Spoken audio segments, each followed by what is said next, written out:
Very good. Good noon, everyone. I am Vicente Handa, a current faculty member of the Department of Learning, Teaching, and Curriculum at the Appalachian State University in North Carolina. I was a former science education faculty at the West Visayas State University, serving as advisor to Franz and Clarence in an extensive curricular program of mentoring prospective pre-service science teachers in science education research, and as part of an extension program of the College of Education in a dump site community in Central Philippines. Good day, everyone. I am Franz I.N.D. Solomon, a former undergraduate research advisee of Dr. Handa, and I'm currently a faculty member under the Science Teaching Division of the College of Education, West Visayas State University. Good day, everyone.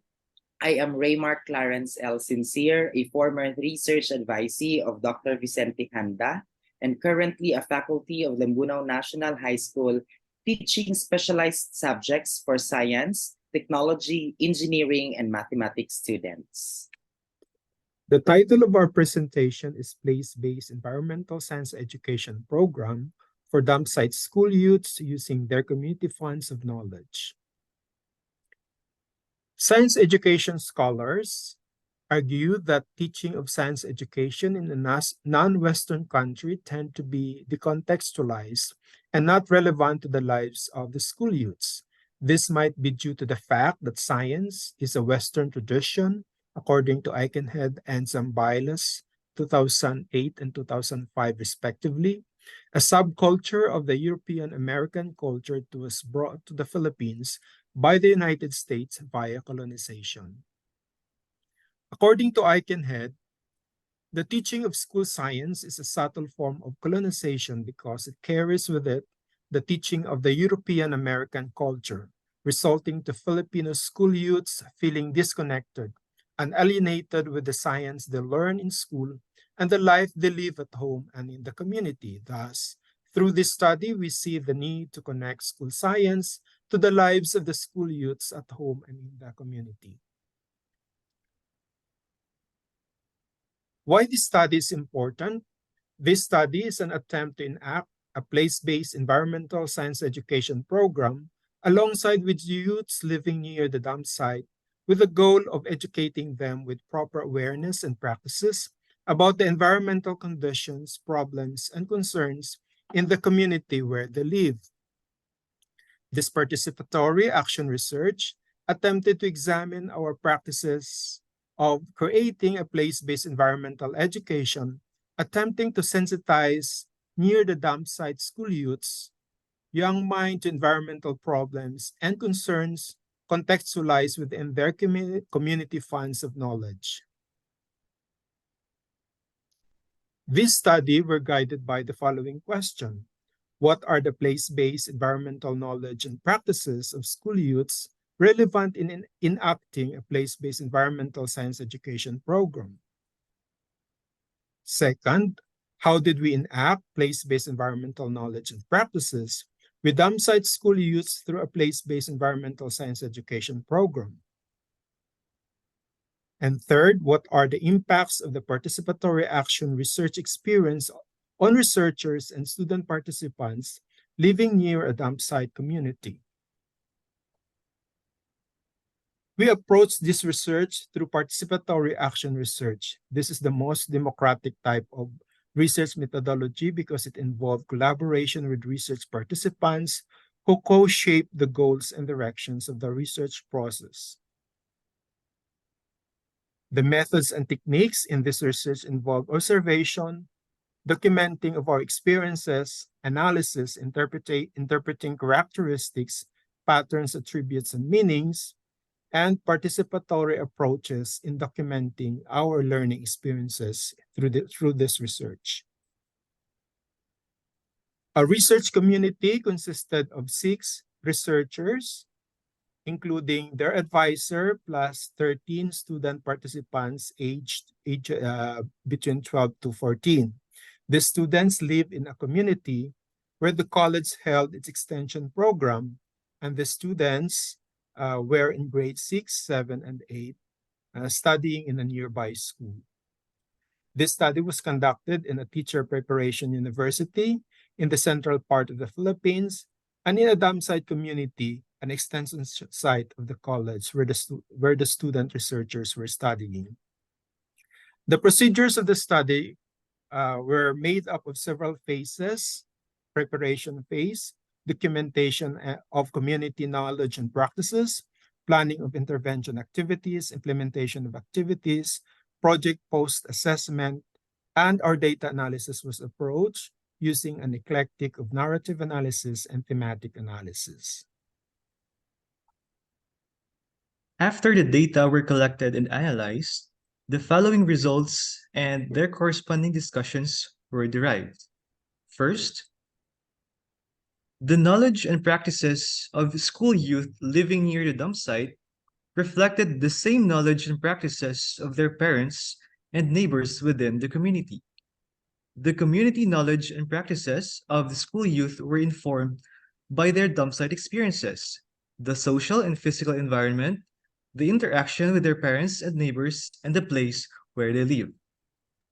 This finding is consistent with the theoretical assumptions surrounding the community funds of knowledge, wherein knowledge and practices were transmitted within the community, which serve as a norm in living the community life according to Gonzalez, Moll, Amante, 2005. The solid waste management is practiced but is unsustainable in the long run. The waste were segregated. However, those unrecycled and unsold segregated waste were mixed up and returned to the dump site. Here are some of the pictures of how the school youth in their community segregate waste according to their usability. Another finding or result is they also made use of available resources in the community, like recyclable waste, to generate income.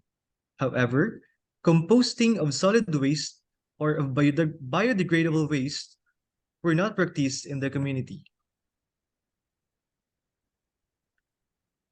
An example of a picture showing how the community makes use of recyclable waste to generate income, and how unrecycled and unsold segregated waste were returned to the dump site. Some community practices brought negative impact to the environment. For example, people in general indulge in open dumping of waste on street corners, gutters, and canals.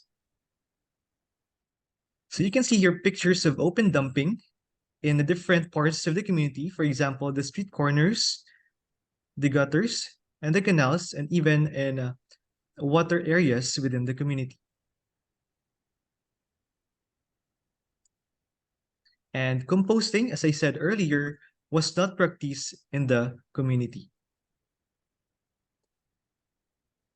The school children or the school youth were knowledgeable about the effect of foul odor and seepage or the effluents coming from the dump site during rainy days. Thus, the community did not rely to water pumps as source of water for cooking and drinking, and instead, they made use of mineral and the water provided by the National Water and Sewage Authority as their source of drinking and cooking water. Okay, here is a picture. Here are pictures showing the sources of water for cooking and drinking of the people in the community. So in the implementation of the program, community knowledge and practices of school children were used in formulating the place-based environmental science instruction that were implemented to them in a series of sessions.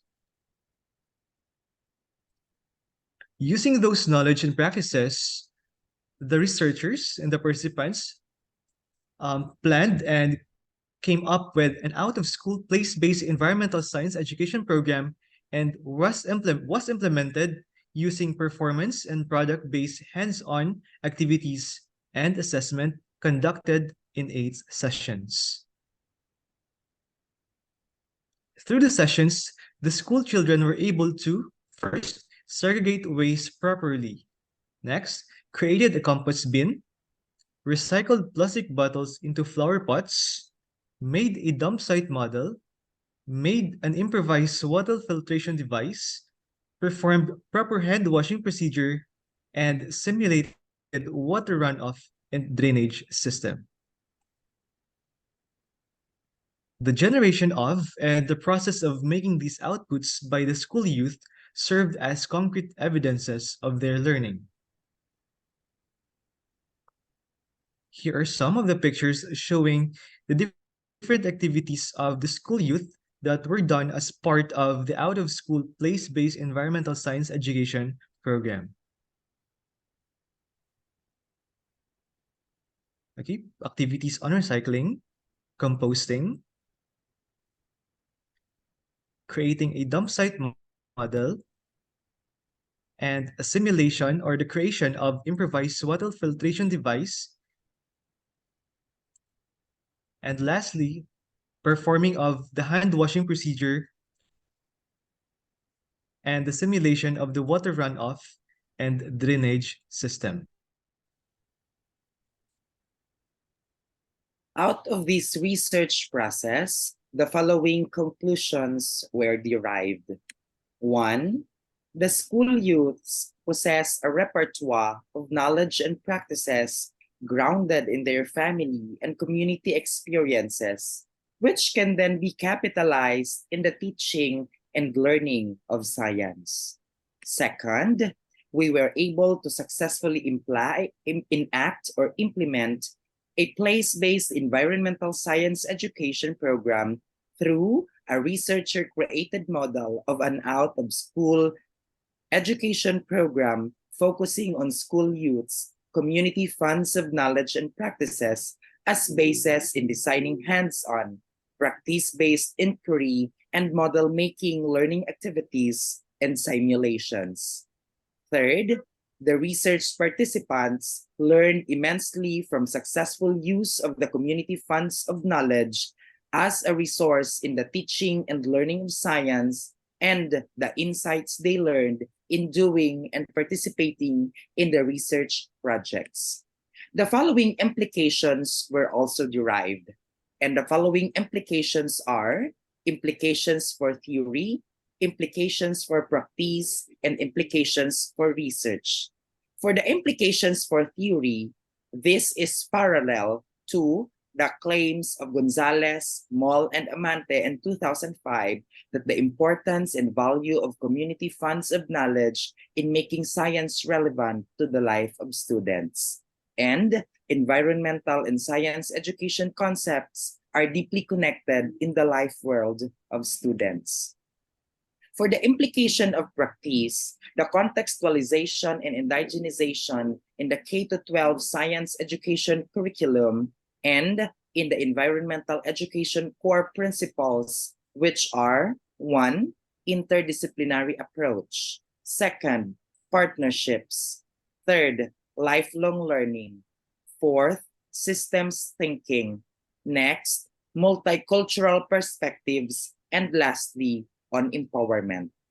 For the implications for research, this is to enact a model of an out-of-school science education program for school youths in other community settings. And lastly, creating a more culturally relevant, place-based science education for all Filipino school youths. In this research process, the following references were acknowledged. Thank you very much for your time, and may God bless us all.